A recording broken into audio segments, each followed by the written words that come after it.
आज जो हमारे साथ जो साहित्यकार जुड़ रहे हैं ये सच में बहुत काबिले तारीफ है और हम सब साहित्यकारों के लिए एक बहुत बड़ी प्रेरणा का स्रोत है। अब जैसे कि हम लोग हैं, हम लोग तो चलो ठीक है, सब कुछ लिख लेते हैं, कर लेते हैं, पर इनकी प्रतिभा तो मुझे इतना ज्यादा जो है मोटिवेट करती है, प्रेरणा देती है। एक तो इनका मैंने गाना भी सुना, प्रवीर जी का। इन्होंने मुझे भेजा भी था, वीडियो रिकॉर्ड करके भी भेजा था ऑडियो में, और वैसे भी भेजा था। तो मैंने इनका गाना सुना, काफी अच्छा गाते हैं, ये आवाज बहुत ज्यादा मधुर है। सरस्वती जी की तो इन पे सीधी कृपा है। और अभी जो है इन्होंने लिखना शुरू ही किया है। आप सबको भी बहुत ज्यादा उत्सुकता होगी उनके बारे में जानने के लिए, मुझे पता है। मैं दिव्यांजलि वर्मा, अयोध्या उत्तर प्रदेश से, और मैं श्री राम साहित्य सेवा संस्थान मंच की संस्थापिका। और आज एक मुलाकात एहसासों के साथ कार्यक्रम में हमारे साथ प्रवीर जी उपस्थित है। और प्रवीर जी जो है वो मध्य प्रदेश के रहने वाले हैं, और ये डॉक्टर हरि सिंह गौर विश्वविद्यालय में अध्ययनरत है। और इन्हें संगीत और साहित्य में बहुत दिलचस्पी है। और प्रवीर जी की जो एक खास बात है जिसने मुझे भी बहुत इम्प्रेस किया है, और मुझे लगता है कि हमारे साथ जो दर्शक जुड़े हैं उन्हें भी बहुत इम्प्रेस करेगी, वो है कि ये एक दृष्टिबाधित होने के बाद भी सामान्य जीवन जीते हैं, जो कि बहुत अच्छी बात है। और मुझे तो इनसे बहुत मोटिवेशन मिलता है। और मैं चाहती हूँ कि जो है ये आप सभी इनके बारे में जानें और इन्हें अपना आशीर्वाद प्रदान करें। तो अब जो है प्रवीर जी के बारे में उनसे ही जानते हैं। तो प्रवीर जी, आप अपने बारे में कुछ बताइए। जी, सबसे पहले तो बहुत बहुत धन्यवाद इस सुनहरे मौके के लिए। जी। अब तक मेरा सपना था कि मैं ऐसे किसी मंच पर कभी आऊं, हम्म। लोग मुझे सुने। ये आपकी वजह से पूरा हो सका, इसलिए पहले तो अपने बारे में बताने से पहले आपके लिए चंद लाइन, ये पता नहीं किस शायर की है, मगर मुझे याद आई और अच्छी लगती है, तो मैं वो कह देता हूँ कि उसने मेरे छोटेपन की इस कदर इज्जत रखी, उसने मेरे छोटेपन की इस कदर इज्जत रखी, मैंने दीवारें उठाई, उसने उन पर छत रखी। तो इन लाइनों से मैं आपका धन्यवाद ज्ञापित करना चाहता हूँ। बहुत बढ़िया लिखा है आपने, शुक्रिया प्रवीर जी, बहुत अच्छी लाइन। देखिए आप इस काबिल हैं, है ना। और आपने जैसा कि कहा था कि मैं आपको अपनी तरह ही सामान्य समझूं, तो मैं आपको अपनी तरह ही सामान्य समझ रही हूँ। और बहुत मोटिवेशन मिला है मुझे आपसे। तो मैं चाहती हूँ बाकी लोग भी आपके बारे में जाने, जो है अपने बारे में कुछ बताइए हमारे दर्शकों को और हमें। मेरा जीवन एक खुली किताब है, जिसमें पन्ने दर पन्ने कुछ नया दर्ज होता जाता है। अभी कुछ खास तो है नहीं मेरी जिंदगी में, हम्म। बस नित नए सोपान चढ़ने की मैं कोशिश कर रहा हूँ, नई नई चीजें सीखता रहता हूँ।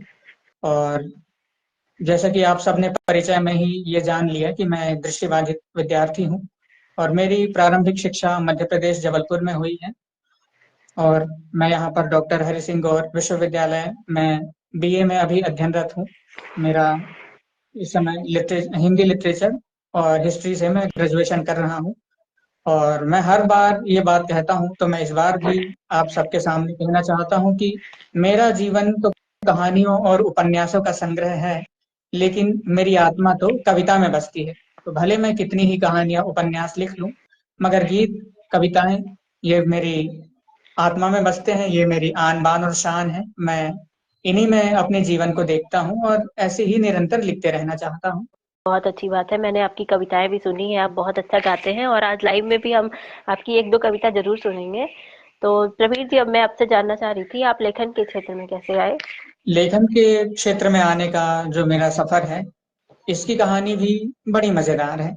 मैं बचपन में हर चीज से पीछा छुड़ाता था। ऐसे पढ़ना लिखना तो मुझे पसंद था, मगर फिर भी कहीं ना कहीं मैं कुताही बरतता था। और खुशकिस्मती ये रही कि मेरे घर में मुझे सभी बराबर सपोर्ट करते हैं, कभी हेय दृष्टि से मुझे देखा नहीं गया। तो ये एक प्रेरणादायी कहानी ही कह सकते हैं कि मेरे घर में मेरी मम्मी, मौसी और अन्य सभी लोग मेरे पीछे पड़े रहते थे कि मैं कुछ ना कुछ गाऊं, सीखूं। तो सब लोगों को मैं सुनता गया, उसके बाद मुझे गायन आया, और इसी तरह उन्हीं तरीकों को मैं लेखन में आजमाता गया। और बचपन से ही लेखन कला मुझ में विकसित होती गई। लेकिन उसका जो परिष्कृत स्वरूप निकला, वो जब मैं 2018 में कक्षा 11 में आया, तब मेरी एक छोटी सी कविता थी। जब मैं डिप्रेशन से गुजर रहा था और उसके बाद जब उससे उभरा, और मैंने जब खुद को जान लिया कि मैं क्या हूँ, मैं क्या कर सकता हूँ, तब मैंने उस कविता से आगाज किया। और वो कविता मेरे लिए मील का पत्थर साबित हुई। वैसे उसकी प्रसिद्धि ज़्यादा तो है नहीं, मगर फिर भी मेरे जीवन पथ पर मुझे कुछ लिखने के लिए प्रेरित करती, मुझे जीवन पथ पर आगे की ओर अग्रसर करती वह कविता मेरे लिए, मेरे जीवन का मेरे जीवन में मील का पत्थर साबित हुई और उसी ने मुझे आगे लिखने की प्रेरणा दी। बहुत अच्छी बात है। बस आप ऐसे ही आगे और लिखते रहें और हम लोगों को आपकी कविताएँ पढ़ने मिले। आप लिखते भी बहुत अच्छा हैं। सरस्वती माँ का आप पे आशीर्वाद इसी तरह हमेशा बना रहे। अब जो है मैं आपसे जानना चाह रही थी प्रवीर जी कि लेखन के अलावा आपकी और क्या-क्या रुचि है? लेखन के अलावा मुझे तो एक तो सबका मनोरंजन करना अच्छा लगता है। हुँ, हुँ। कहा जाए तो मैं एक छोटा-सा मिमिक्री आर्टिस्ट भी हूँ। बहुत सारे बहुत सारे जो टॉलीवुड स्टार्स हैं साउथ के, लगभग मैं हुँ, हुँ। उनकी मिमिक्री करता हूँ। तो ये मुझे बहुत पसंद है और इसके अलावा मुझे म्यूज़िक तो बहुत पसंद है। मैं गायन भी करता हूँ।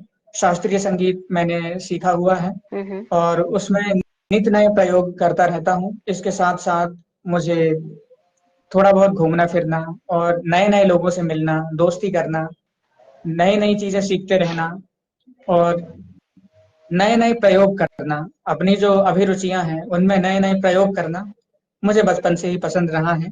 तो मैं अभी भी उसी क्षेत्र में आगे बढ़ने का प्रयास करता हूँ हुँ, हुँ। और ऐसे ही अपनी पसंद के आधार पर अपने जीवन को चलायमान रखने के लिए निरंतर तत्पर हूँ। बहुत अच्छा है। ये जो आपने बताया आप मिमिक्री भी करते हैं, तो हम लोग को कुछ मिमिक्री करके किसी की बताइए। मुझे जूनियर एनटीआर बहुत पसंद है और उनकी फ़िल्म राउडी बादशाह मैंने न जाने कितनी बार देखी होगी। हुँ, सीडी हुँ। प्लेयर का एक दौर था। हाँ। तो उसमें जब टीवी वगैरह कुछ खास ऐसे चला नहीं करते थे, मतलब ये अभी प्रेजेंट की ही बात है। गांव देहात में तो इतना केबल टीवी का विस्तार नहीं होता, तो हुँ, सीडी हुँ। प्लेयर्स के माध्यम से ही टीवी देखते हैं। तो बिल्कुल। मैं भी बस उन्हीं में सीडी प्लेयर में ही फिल्में देखा करता था। तो और लोगों को फोन लगा के मैं उनकी आवाज में कई बार प्रैंक भी किया करता था, डराया करता था। तो अच्छा। उनका एक तो उनका एक डायलॉग है जो बोलते हैं उसमें कि साधु, बादशाह जीत लेता है जीत, दान नहीं लेता। मैंने तुझे मकाऊ सौंपा, बदले में तूने मुझे विक्टर को। जो सर बादशाह के सामने झुका वो बच गया और जो उठा समझो कट गया। ये डायलॉग मुझे बहुत पसंद है। बहुत बढ़िया था। बहुत आपने मतलब बोला भी आपने बहुत एकदम अच्छे टोन से था और अच्छा भी लगा। वाह! बहुत अच्छे-अच्छे टैलेंट हैं आपके अंदर। मिमिक्री मैं करना सोचता और हूँ संगीत भी। हाँ, हाँ। जी, मैं सोचता हूँ कि दिखता होता तो मैं जरूर शायद एक अभिनेता होता। अरे आप ऐसे भी हो सकते हैं, ऐसी बात नहीं है। अगर आप अभिनेता भी बनना चाहते हैं तो देखिए कभी-कभी क्या होता है हम फ़िल्मों में देखते हैं कि एक्टिंग कोई और कर रहा है पर उनके लिए जो डायलॉग्स होता है वो कोई और बोलता है। आपने देखा होगा बहुत बार।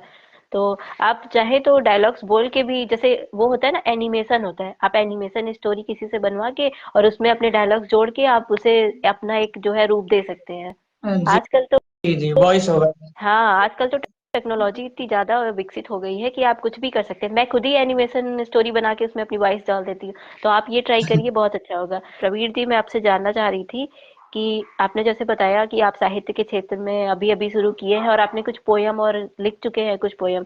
तो आपको अब तक कितनी साहित्यिक उपलब्धियाँ मिल चुकी हैं? ऐसे तो अभी मैंने प्रवेश ही किया है, आप पहले हाँ। भी सबको बता चुकी हैं। तो हाल ही में मुझे अनुपम कृति साहित्यिक समूह द्वारा हुँ, हुँ। मेरी कुछ 2-3 रचनाओं के लिए प्रशस्ति पत्र प्राप्त हो चुके हैं। बहुत अच्छी बात है आप कुछ पोयम वगैरह सुनाते अपनी? जैसा कि मैंने अपने परिचय में आपको बताया था, परिचय जब मैंने भेजा था, तो मैं उपन्यास भी लिखता हूँ।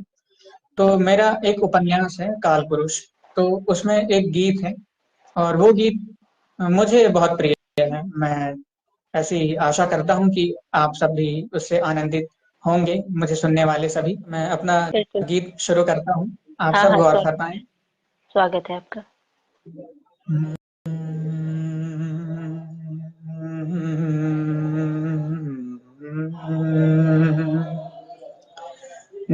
नवचेतना नहीं आपके अतिरिक्त किसी में है दिखी, नव चेतना नहीं आपके अतिरिक्त किसी में है दिखी।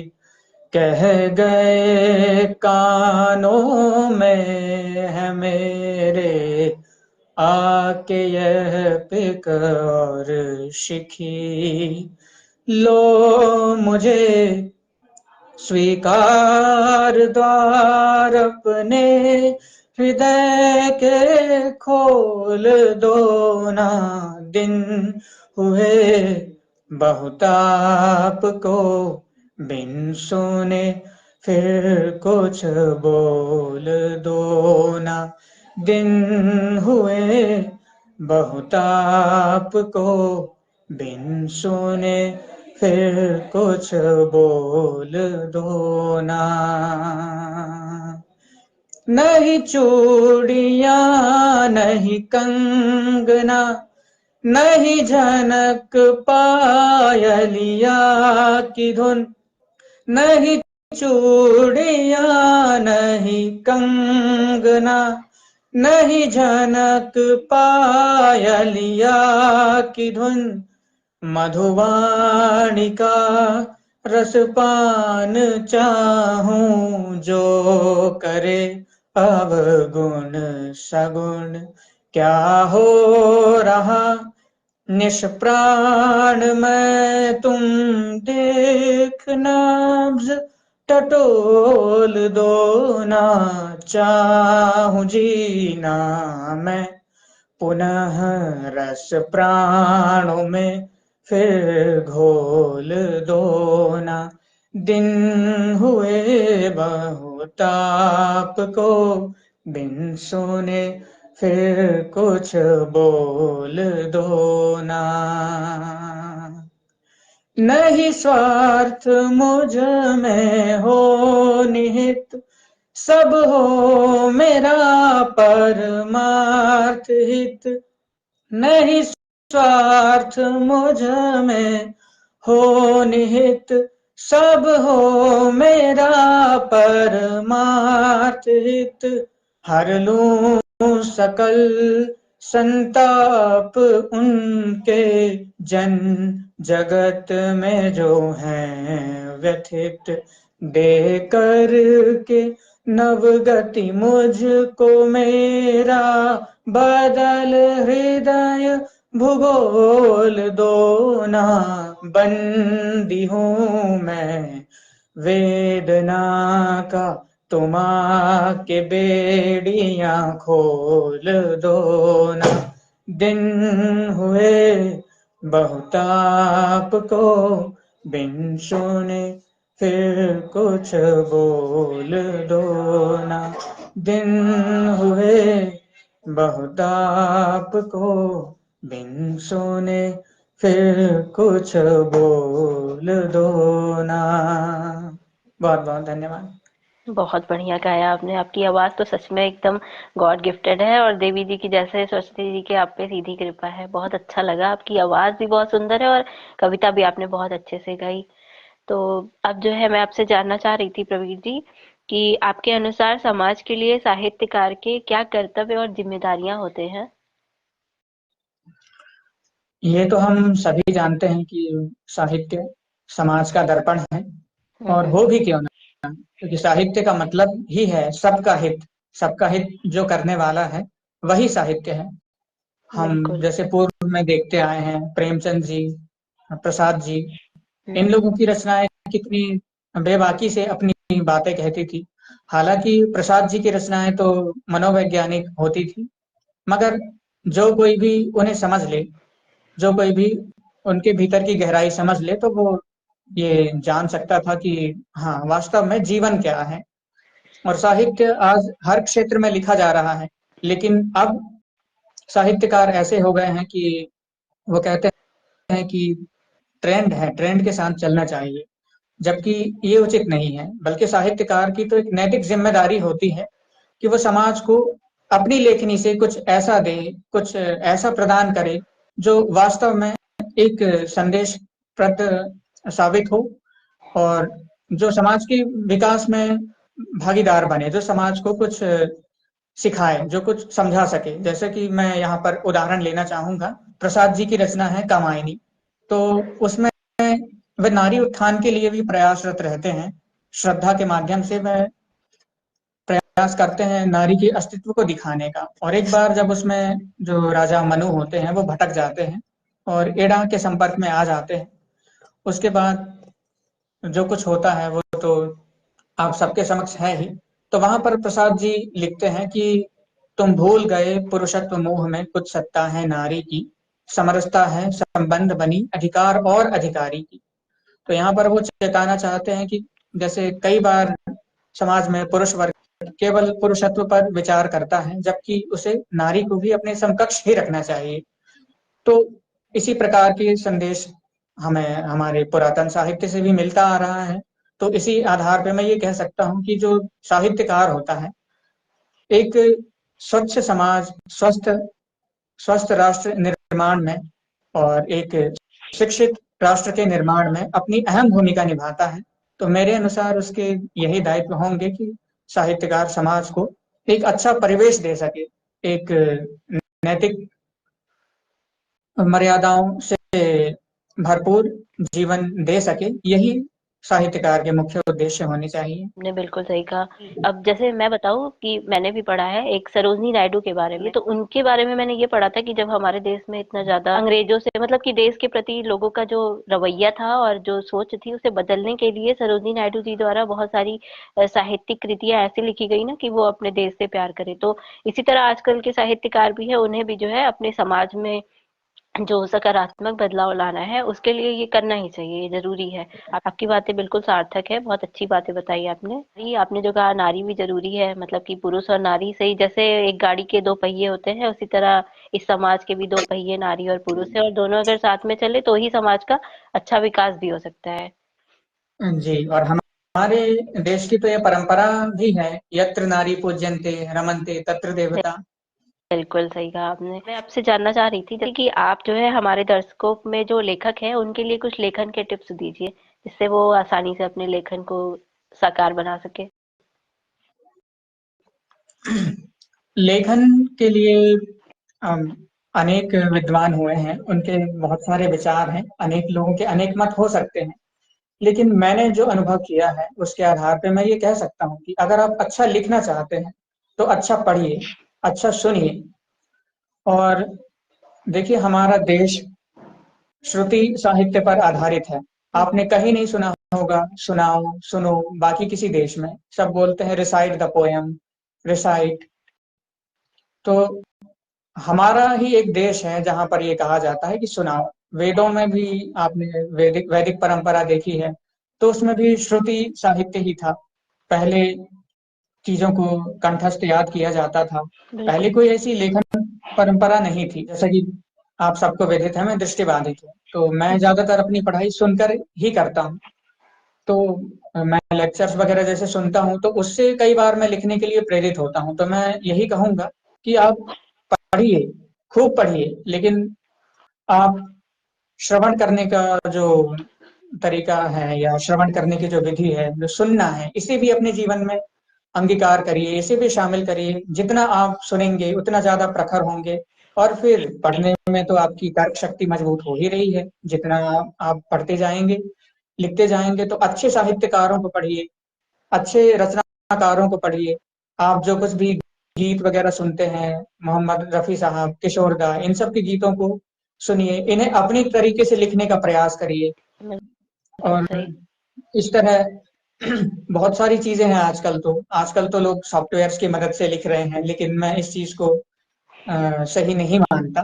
तो आप सब अपनी बौद्धिक क्षमता को विकसित विकसित करिए, अपनी तार्किक क्षमता का विकास करिए, खूब लिखिए, खूब पढ़िए और खूब सुनिए। जितना ज्यादा आप सुनेंगे तो उससे आपका कॉन्फिडेंस बढ़ेगा। लिखना पढ़ना बहुत आवश्यक है, लेकिन आजकल हम सबने सुनना कम ही कर दिया है। हम सुनते बहुत कम है।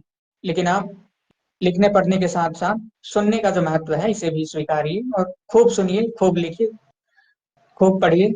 और इसी तरह आपकी लेखनी विकसित होती जाएगी और आप एक दिन सचमुच बहुत अच्छा लिखेंगे, जितना ज्यादा सुनेंगे। बिल्कुल सही कहा।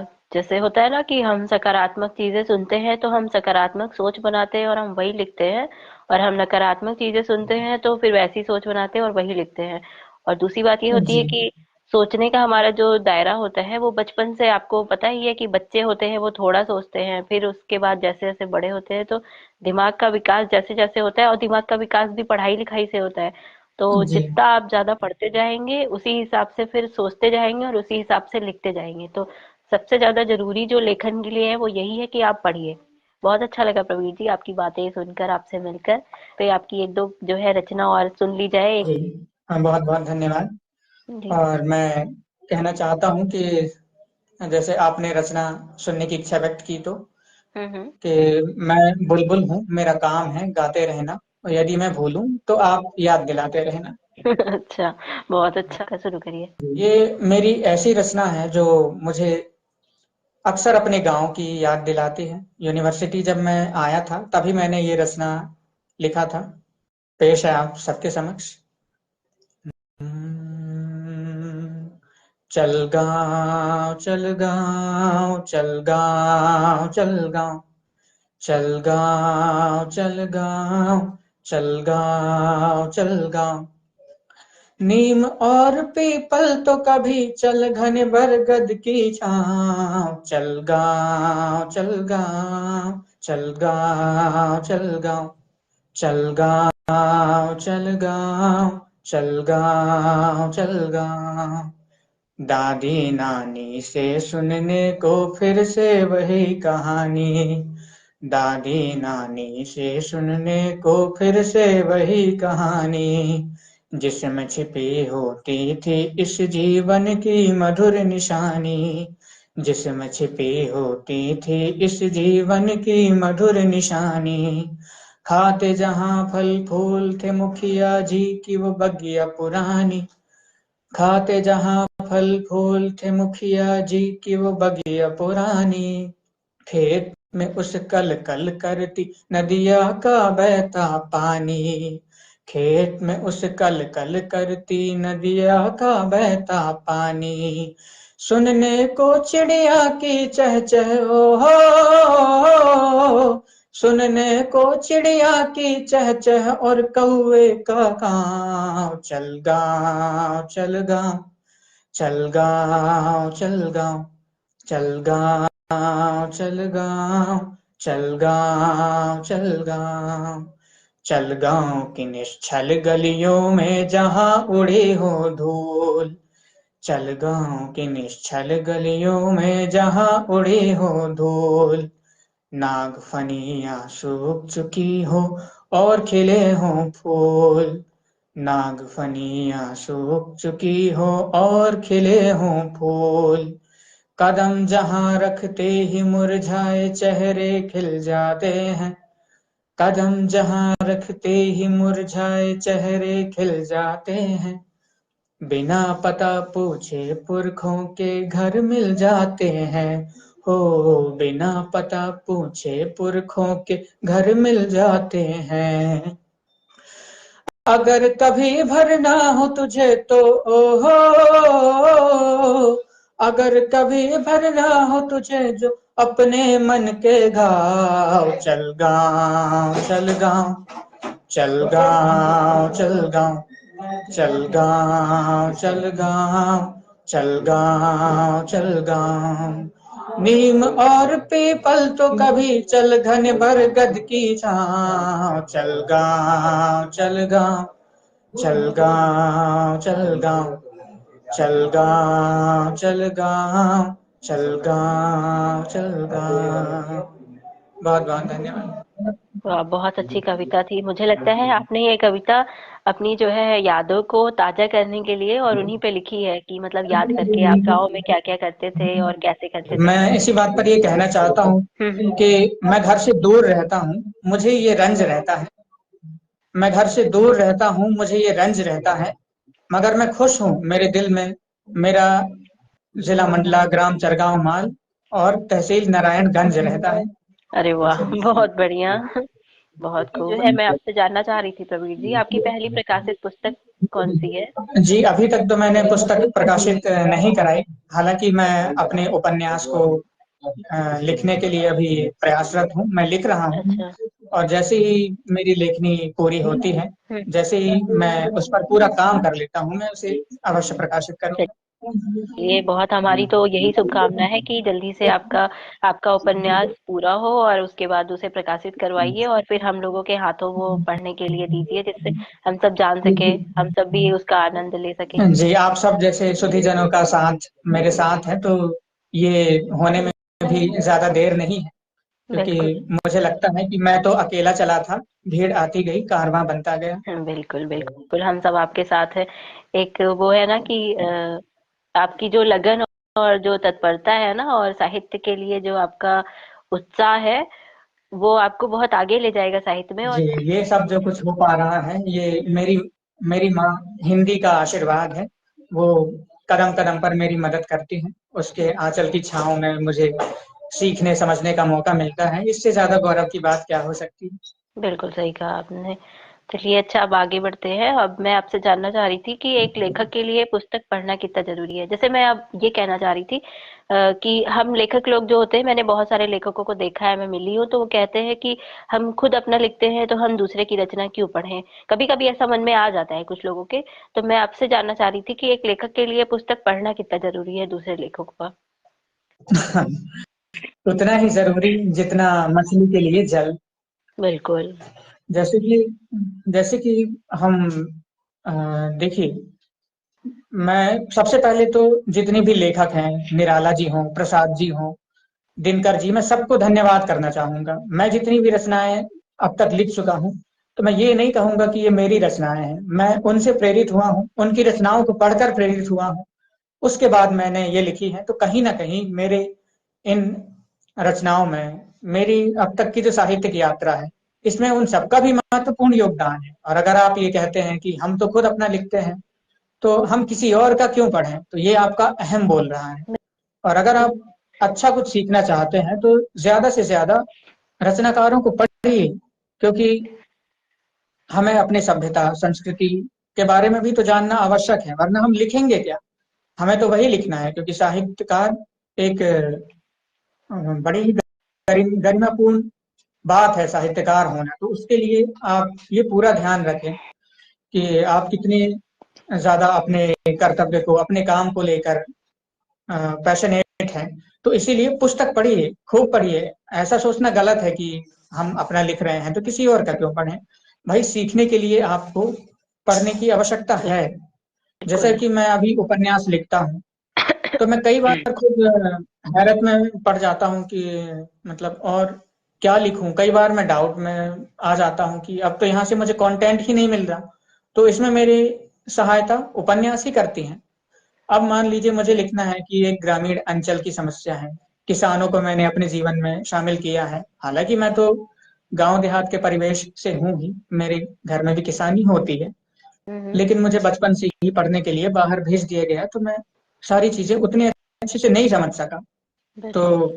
इसके लिए मैं धनेश्वर नाथ रेणु जी को धन्यवाद करूंगा, प्रेमचंद जी को धन्यवाद करूंगा कि रंगभूमि और मैला आंचल जैसे इन्होंने उपन्यास दिए। तो मुझे किसानों की समस्या क्या है, खेती बाड़ी में कितनी कठिनाइयां होती हैं, और क्या कैसी विपदाएं आती हैं किसानों के जीवन में या आम आदमी के जीवन में। तो गोदान जैसे उपन्यासों के लिए मैं तो इन रचनाकारों का ही धन्यवाद करूंगा, क्योंकि इनकी रचनाएं जब मैंने पढ़ा, उसके बाद ही मैं प्रेरित हुआ। तो मैंने जो सबसे पहले कथन कहा था कि जल के लिए, मछली के लिए जल, वही भूमिका आप अपने मानस पटल पर बनाइए रचनाओं के लिए, और ध्यान रखिए कि आपको कितना ज्यादा आवश्यक हो सकता है। तो इसीलिए आप खूब पुस्तकें पढ़िए और खूब अच्छा लिखिए।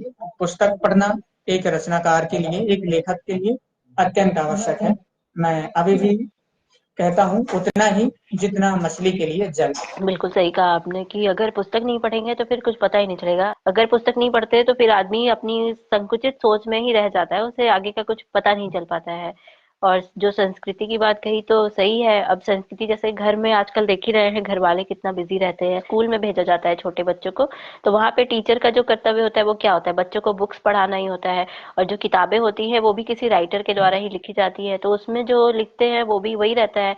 हाँ, जैसे अब हम लोग भारत में रहते हैं तो भारत की समाज संस्कृति और यहाँ के रहन सहन और यहाँ के जो रिवाज है उन्हीं के बारे में लिखा रहता है। तो ये सब पुस्तक से ही तो बच्चों को पता चलता है। अब अगर ये चीजें पुस्तक में नहीं लिखी जाएंगी तो फिर पता कहाँ से चलेगा, और जब पता ही नहीं चलेगा तो आगे फिर इसको हस्तांतरित कैसे किया जाएगा। इसलिए भी पुस्तक पढ़ना ज्यादा जरूरी होता है। बहुत अच्छा लगा आपकी बातें सुनकर, आपसे मिलके। जी, बहुत बहुत धन्यवाद। और आपकी कविताएं तो काफी लाजवाब थी, बहुत अच्छी थी। मेरी अब तक जितनी भी लेखनी है, जो भी लेखनी हुई है, जितनी भी कविताएं हैं, तो वो सब मेरे उपन्यास की ही रचनाएं हैं। अब जो मैं रचनाएं सुनाने जा रहा हूँ, हाँ हाँ। तो उसका मैं केवल ऐसे ही वाचन ही करूंगा, उन्हें मैंने संगीतबद्ध नहीं किया है। और जैसा कि मैं बिल्कुल। पहले कह रहा था कि मेरी कविताएं मेरी बात कह देती हैं, तो आप इस कविता के माध्यम से भी वह सुनिए जो उपन्यास की कहानी में वर्णित है और जो उपन्यास कहता है। मैं किसी के ऊपर कृतज्ञता व्यक्त करने के लिए मैंने ये कविता लिखी थी, तो कविता पेश है। बिल्कुल स्वागत है। वह क्या दिन था जब तुम आए, वह क्या दिन था जब तुम आए, छट गई दुख की काली बदली, खुशियों की किरण संग तुम लाई, पुलकित हो नाची हर एक दिशा, नवजागृत गीत गाती निशा, जो साथ तुम्हारा है पाई। वह क्या दिन था जब तुम आई, वह क्या दिन था जब तुम आई, जब तुमने दी दस्तक तो मेरी नई कहानी हुई शुरू, जब तुमने दी दस्तक तो मेरी नई कहानी हुई शुरू। एक तरफ था निश्छल प्रेम तो तुम एक तरफ थी मानी गई गुरु, एक तरफ था निश्छल प्रेम तो तुम एक तरफ थी मानी गई गुरु। था तुमने किया प्रयास बहुत पर मैं उद्देश्य न जान सका, था तुमने किया प्रयास बहुत पर मैं उद्देश्य न जान सका।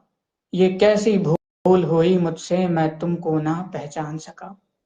तुमको पाने की जिजीविषा फिर मन में मेरे है आई। वह क्या दिन था जब तुम आई, वह क्या दिन था जब तुम आई। परी जो आंचल की छाया तेरी, खग कुल कुल कुल सा बोल गया। परी जो आंचल की छाया तेरी, खग कुल कुल कुल सा बोल गया। अहम भाव से युक्त मेरे मन का सिंहासन डोल गया। जब लगे होने परिवर्तन थे, तब हार मैंने अपनी मानी। जब लगे होने परिवर्तन थे, तब हार मैंने अपनी मानी। जीता यह निश्छल प्रेम तुम्हारा बनी हृदय की तुम रानी। भ्रम दूर हुआ मेरा सारा, हर मुश्किल तुमने सुलझाई। वह क्या दिन था जब तुम आई, वह क्या दिन था जब तुम आई। बहुत बहुत धन्यवाद। बहुत अच्छी कविता थी आपने जो लिखी है, और बहुत अच्छे से आपने इसे व्यक्त भी किया। शब्दों के जो तालमेल थे वो बहुत अच्छे थे। काफी अच्छा लगा सुन के। मैं तो सोच रही हूँ जल्दी से आपका वो उपन्यास आए जिसमें आपने अपनी ये सारी कविताएं संग्रहित की हैं, और फिर किस उद्देश्य से किस जो है उपन्यास में फिर ये कविताएं रखी है वो भी पढ़ने मिले। काफी, जब कविताएं इतनी अच्छी है तो उपन्यास तो और ही अच्छा होगा। जी, बस मैं अपना बेस्ट देने की कोशिश कर रहा हूँ, क्योंकि मैं खुद को विद्यार्थी हमेशा मानता रहूंगा। मैं साहित्य का विद्यार्थी था, हूँ बिल्कुल। और हमेशा रहूंगा। बिल्कुल सही कहा आपने। तो ये मेरा प्रयास है कि मैं अपनी माता हिंदी की सेवा में कुछ अच्छा दे सकूं, उनके उन्हें कुछ अच्छा प्रदान कर सकूं, ताकि सभी को मुझ पर गौरव करने का भी ये प्राप्त हो, अवसर प्राप्त हो, और साथ ही साथ मेरे माध्यम से हमारी आने वाली जो युवा पीढ़ी है वो कुछ अच्छा सीख सके। बिल्कुल सही कहा आपने। जिस तरह से हिंदी का स्तर गिर रहा है ना, तो उसका सबसे ज्यादा जो है उसको बढ़ाने का सबसे ज्यादा जो जिम्मेदारी है वो हम ही लोगों पे है, हम ही साहित्यकारों पे है, हिंदी साहित्यकारों पे है ना। कि अब जैसे जी आजकल के जो साहित्यकार हैं वो ये सोचते हैं इंग्लिश साहित्य ज्यादा अच्छा है और उसमें उन्हें ज्यादा अच्छा उन्नति मिलेगी उसमें, ऐसा लेकिन ऐसी बात है नहीं। जो सच बात है वो ये है कि सारी भाषाओं का समान जो है अधिकार है और समान ही महत्व है। तो ये चीज जो समझाना है वो हम हिंदी साहित्यकारों का ही काम है। आपसे मिलके मुझे बहुत अच्छा लगा और आपने बहुत अच्छी अच्छी बातें बताई, बहुत अच्छी प्रेरणा दी। तो जानना चाह रही थी कि तो आपको हमारे साथ जुड़ के कैसा लग रहा है। अभी कुछ समय से ही आपसे वार्तालाप हो रही है, लेकिन हम्म। जिस प्रकार का आपने सहयोग दिखाया है, जिस प्रकार आपने कदम-कदम पर मेरी सहायता की है, उसके आधार पर मैं ये कह सकता हूँ कि मंच बहुत अच्छा है और ऐसे ही सकारात्मक प्रयास आप करते रहें। मैंने कुछ इंटरव्यू यूट्यूब के माध्यम से भी देखे हैं, तो इसमें कुछ जीवन की अ, राह बताती, जीवन को नई प्रेरणा देती, अच्छी-अच्छी चीज़ें इस मंच के माध्यम से हम सीख सकते हैं। तो ये मंच बहुत अच्छा है और मुझे इससे जुड़कर अच्छा लगा। मैं आगे भी इस मंच से जुड़े रहना चाहता हूँ। फिलहाल तो मुझे ऐसी कोई कमी या कोई त्रुटि नज़र नहीं आई। अभी तक का जो मेरा अनुभव रहा है, उसके आधार पर मैं जितनी भी प्रशंसा करूँ, वो कम ही है। बहुत-बहुत शुक्रिया आपका। आपको हमसे जुड़ के अच्छा लगा, हमें भी आपसे बात करके और आपसे जुड़ के बहुत अच्छा लगा। मैं जो है आपका आभार व्यक्त करती हूँ और प्रवीर जी मैं चाहूँगी कि मेरी यही शुभकामना है कि आप एक अच्छे साहित्यकार बने और साहित्य के क्षेत्र में दिनों-दिन उन्नति करें। आपकी बहुत सारे उपन्यास, बहुत सारी कविताएँ पुस्तक के रूप में हम सभी को पढ़ने को मिले और हिंदी साहित्य में और समाज में भी एक जो है क्रांति लाएँ। मतलब माता सरस्वती का भी आशीर्वाद आप पे यूँ ही बना रहे और आप अच्छे लेखक तो हैं ही, इसके साथ-साथ अच्छे संगीतकार मतलब गायन भी आपका बहुत अच्छा है। तो आप गायन के क्षेत्र में और साथ में मिमिक्री जो आपने की, मतलब जो आपका सपना है एक्टिंग करने का, आप उसमें भी जो है बहुत अच्छा एक्टिंग करें। मेरी तो आपको यही सलाह है कि आप जो है एनिमेशन मतलब कोई एनिमेटर हो उससे आप एनिमेशन वीडियो बनवाइए और उसमें अपनी आवाज़ दीजिए तो आप एनिमेशन के क्षेत्र में भी मतलब अपनी आवाज़ देके एक्टिंग के क्षेत्र में भी आप जा सकते हैं, बहुत अच्छा कर सकते हैं। क्योंकि अच्छा टैलेंट है, आप उसे और निखारिए और आगे ले जाइए। जी, बिल्कुल। आप सबकी शुभकामनाएँ इसी तरह मेरे साथ बनी रहें, तो एक दिन मैं यहाँ तक भी पहुँचूँगा। और माता बिल्कुल। सरस्वती के विषय में जो आपने कुछ कहा, तो मुझे ध्यान आया। ये भी किसी बड़े साहित्यकार की रचना है कि कवियों की वाणी में माँ कुछ ऐसा स्वर भर दे, कवियों की वाणी में माँ कुछ ऐसा स्वर भर दे कि कलम के बल पे ही हम सारा विश्व विजय कर लें, कलम के बल पर ही हम सारा विश्व विजय कर लें। बहुत बढ़िया, बहुत अच्छी बात है। तो प्रवीर जी बहुत-बहुत शुक्रिया आपका हमसे जुड़ने के लिए। तो हम हमारे जो दर्शक जुड़े थे, आप सबका भी बहुत शुक्रिया जो हमारे साथ जुड़े, प्रवीर जी को सुना। प्रवीर जी से बहुत ज़्यादा प्रेरणा मिली मुझे भी और आप सबको भी। तो अब जो है हम अपने कार्यक्रम को यही खत्म करते हैं। और प्रवीर जी फिर आज के लिए जय श्री राम। जय श्री राम। बहुत-बहुत आभार आपका।